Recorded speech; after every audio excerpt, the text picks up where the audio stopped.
Halo semuanya, di sini saya dan teman-teman saya ingin menjelaskan tentang penerapan integral di kehidupan sehari-hari.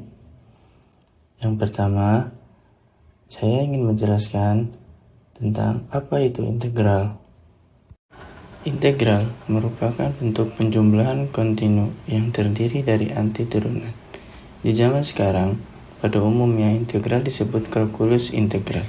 Integral dapat didefinisikan menjadi dua macam. Yang pertama, integral ilmu aljabar, yaitu operasi inverse dari operasi turunan. Yang kedua, geometri. Integral adalah metode untuk mencari luas daerah limit dari jumlah. Penerapan integral dalam kehidupan sehari-hari. Pernahkah kalian melihat menara ini, Monas? Sebelum membangun menara tersebut, tentunya para arsitek harus mengetahui luas tanah yang ingin dipakai untuk membangun menara tersebut. Untuk menghitung luas tanah tersebut, kita dapat menggunakan rumus integral. Rumusnya yaitu rumus fx sama dengan integral dari a ke b atau batas a ke b untuk fx dx menggunakan rumus integral tentu. Misalkan jika bidang tanah yang akan dihitung luasnya untuk membangun bangunan menaranya, maka harus ada garis yang membatasi. Garis tersebut yaitu Y sama dengan 2X ditambah 1, di mana X sama dengan 1 dan X sama dengan 2. Perhitungannya yaitu luas sama dengan integral dari A ke B untuk fx dx. Rumus fx sama dengan integral batas A ke B untuk fx dx sama dengan integral 2x ditambah 1 dikali dengan batas 1 ke 2 sama dengan u kuadrat ditambah u kuadrat batas 1 ke 2. Misalnya sama dengan 2 kuadrat ditambah 2 dikurang 1 kuadrat tambah 1 sama dengan 4 ditambah 2 dikurang 1 ditambah 1 sama dengan 6 dikurang 2 sama dengan 4 satuan luas.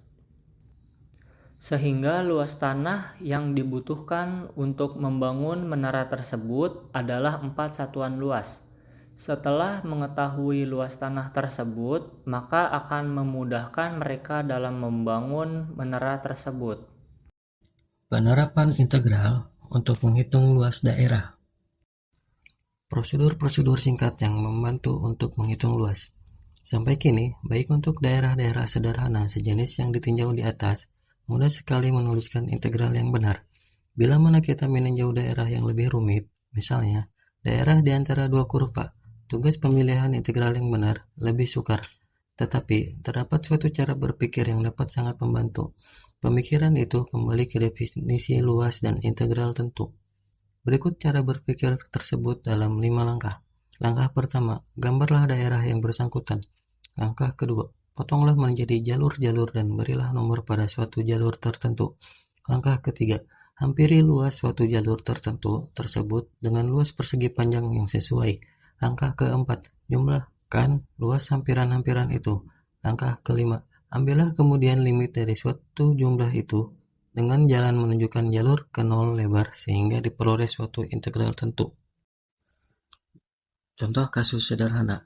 Andaikan Y sama dengan Fx menentukan persamaan sebuah kurva pada bidang X, Y, dan andaikan F kontinu dan T negatif pada selang interval A, X, B, dapat dilihat dari gambar di bawah ini.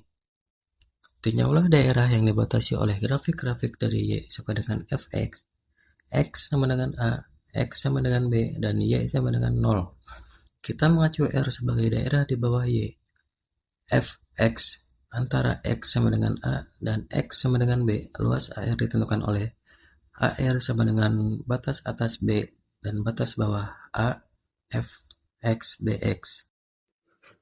Berikut adalah contoh soal. Tentukan luas daerah yang dibatasi oleh kurva Y sama dengan 2x min 1 garis X sama dengan 1, garis X sama dengan 4, dan sumbu X.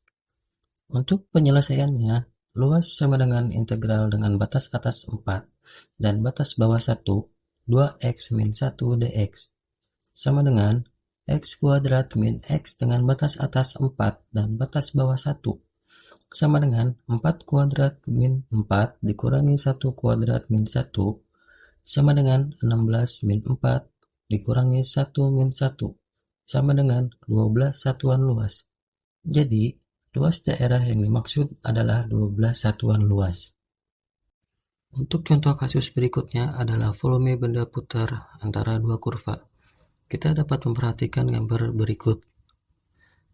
Jika Y1 sama dengan Fx dan Y2 sama dengan Gx, fungsi kontinu pada AXB, maka volume benda putar yang dibatasi oleh Y1 dan Y2 apabila diputar terhadap sumbu X, Y2 lebih jauh dari Y1 terhadap sumbu putar, dapat dirumuskan sebagai berikut. Volume sama dengan Pi dengan integral batas atas B dan batas bawah A, Y2 kuadrat dikurangi Y1 kuadrat dx sama dengan Pi dengan integral batas atas B dan batas bawah A, G kuadrat X dikurangi F kuadrat X dx. Untuk contoh kasus selanjutnya, kita dapat perhatikan gambar di bawah ini. Jika X1 sama dengan Fy dan X2 sama dengan Gx, fungsi kontinu pada AXB, maka volume benda putar yang dibatasi oleh X1 dan X2 apabila diputar terhadap sumbu Y dirumuskan sebagai berikut. Volume sama dengan Pi dengan integral batas atas B dengan batas bawah A, X2 kuadrat dikurangi X1 kuadrat dx, sama dengan Pi dengan integral batas atas B dan batas bawah A, G kuadrat Y dikurangi F kuadrat Y dy.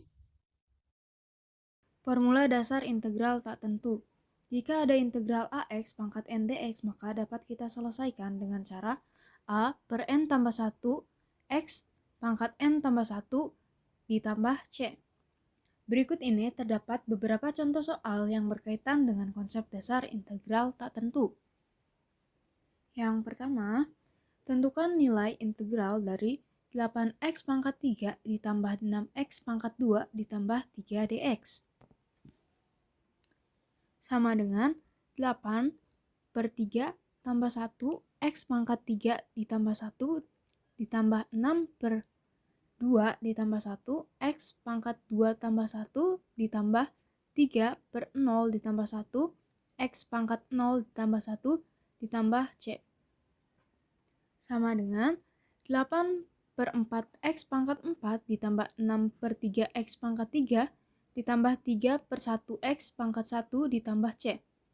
Maka dapat kita sederhanakan menjadi 2x pangkat 4 ditambah 2x pangkat 3 ditambah 3x ditambah c.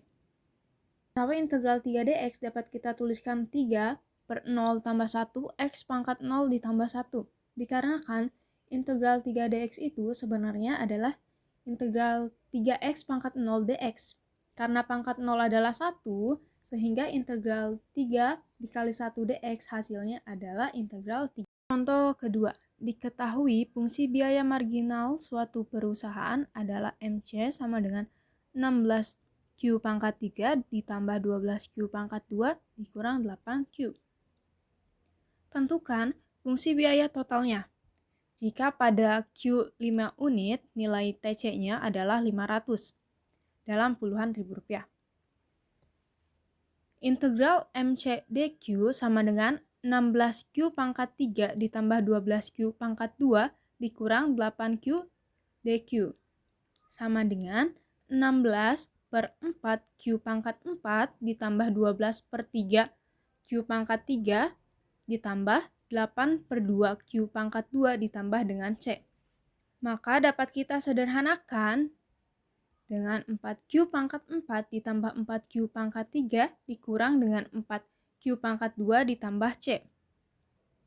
TC-nya adalah 500, maka 500 sama dengan 4 dikali 5 pangkat 4 ditambah 4 kali 5 pangkat 3 dikurang 4 kali 5 pangkat 2 ditambah C.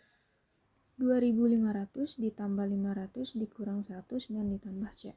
Sama dengan 2900 ditambah C, maka 500 dikurangi 2900 sama dengan C.